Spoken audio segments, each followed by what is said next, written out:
할렐루야, 예수님의 사랑으로 성도 여러분을 사랑합니다. 무료로 정변을 일으켜 권력을 잡는 행위를 쿠데타라고 말하죠. 우리나라 역사에도 이런 쿠데타가 있었습니다. 1960년 박정희 수장과 일단의 군인들이 혼란에 빠진 민주당 정부를 바로잡는다는 명분으로 5.16 쿠데타를 일으켰습니다. 물론 당시 군부에서는 그들의 행위를 쿠데타가 아닌 혁명이라고 부르기도 했습니다. 그리고 또 한 번의 쿠데타가 있었는데 박정희 대통령이 암살당하고 이를 규명하는 과정에서 군부 간의 세력 다툼으로 1979년 12월 12일에 쿠데타가 있었습니다. 당시 보안사령관이었던 전두환 소장이 박정희 대통령의 암살을 수사하는 과정에서 정승화 참모총장을 무력으로 제압했기 때문입니다. 이 일 후에 군부의 권력은 전두환 소장에게 돌아갔고 그는 훗날 제5공화국의 대통령이 되었습니다. 박정희 대통령이 대통령 선거에 출마하기 위해 공화당을 만들고 군대에서 입편하면서 했던 유명한 말이 있습니다. 다시는 자신과 같은 불행한 군인이 나오지 않기를 바란다는 말이었습니다.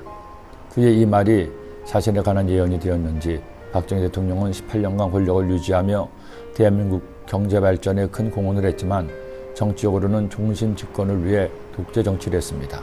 그리고 결국 아내인 유경수 여사는 1974년 8월 15일 북한의 사주를 받은 문세강에 의해 암살을 당했고 본인도 1979년 10월 26일 최측근이었던 김재규 중앙정보부장에 의해 죽음을 당했습니다. 그리고 또 다른 쿠데타의 주역인 전두환 전 대통령과 노태우 전 대통령도 각각 사형과 징역성을 선고받고 교도소에서 복역하였습니다. 국민이 나라의 주인이 되는 민주국가에서 다시는 이런 무력에 의한 권력 침탈이 있어서는 안 될 것입니다. 그런데 북이스라엘 왕국은 더 심한 쿠데타가 있었습니다. 아니, 다윗이 세우고 하나님 인정하신 남유다 왕국에 비해 나라의 정통성이 결여된 북이스라엘 왕국이었기에 권력의 이동 과정에서 피비린내 나는 쿠데타가 계속 있었습니다. 그리고 그 배후에는 여로보암을 시작으로 모든 왕이 하나님을 버리고 우상을 숭배했고 악을 행했기 때문입니다. 여로보암이 세상을 떠나고 아들 나답이 왕이 되었죠. 그러나 그가 왕이 이제 2년째 되었을 때 바하사가 쿠데타를 일으켜 나답과 여로보암 집안의 남자들을 다 죽이고 왕이 되었습니다. 그러나 그 바하사 역시 하나님을 떠나 온갖 악행을 저지르자 그의 아들 엘라도 2년을 넘기지 못하고 시므리에 의해 죽음을 당했습니다. 그런데 시므리의 세상은 7일 천하였습니다. 군대 지휘관 오므리가 다시 반란을 일으켜 시므리를 죽이고 왕이 되었습니다. 이때부터 오므리 왕조가 시작되었죠. 하지만 오므리는 다른 왕들보다 한술 더 떴습니다. 오므리가 야훼 부식에 악을 행하되 그 전에 모든 사람보다 더욱 악하게 행하여 느밧의 아들 여로보암의 모든 길로 행하며 그가 이스라엘에게 죄를 범하게 한 그 죄 중에 행하여 그들의 헛된 것들로 이스라엘 하나님 야훼를 노하시게 하였더라. 그리고 마침내 이스라엘 역사 이래 가장 악한 왕과 왕비가 등장합니다. 바로 오므리의 아들 아합이었습니다. 그는 아내 이세벨의 사주를 받아 바알을 위해 신전을 짓고 제단을 쌓았습니다. 그리고 아세라 우상을 만들었죠.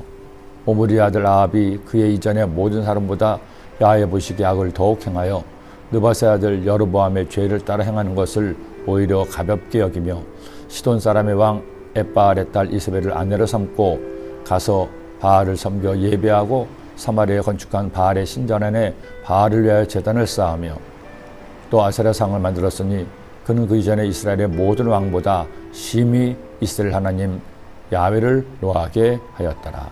이스라엘이 어떤 나라입니까? 하나님께서 택하시고 구별해 세우신 하나님이 통치하시는 나라입니다. 오직 그들에게만 하나님의 법을 알려주시고 하나님의 말씀 따라 살면 자손 대대로 복을 주시겠다고 약속하셨습니다.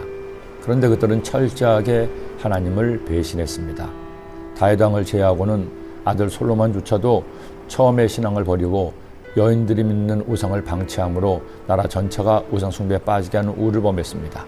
약 500여 년에 걸친 왕국 역사에서 불과 수명의 왕을 제외하고는 그렇게 하나님께 반역함으로 하나님을 슬프시게 한 겁니다. 더구나 북이스라엘 왕국에서는 단 한 명의 선한 왕도 나오지 않았으니 그저 참담할 따름이죠. 열왕기의 말씀을 묵상하면서 내내 들었던 생각이 있습니다.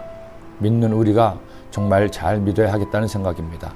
한국교회를 비웃고 호도하고 공격하는 이들을 보고 분노할 것이 아니라 그렇게 되기까지 우리의 부족함과 연약함을 철저하게 회개하고 교회가 갱신되어야 한다는 것입니다.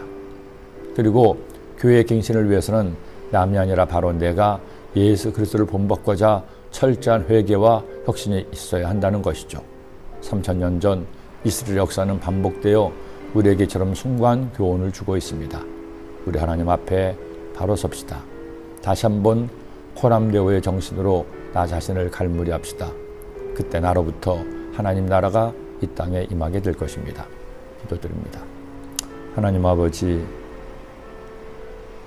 이스라엘의 왕들이 하나님을 떠나고 우상을 숭배하자 모든 백성들도 함께 하나님을 떠나 죄악 가운데 살았습니다.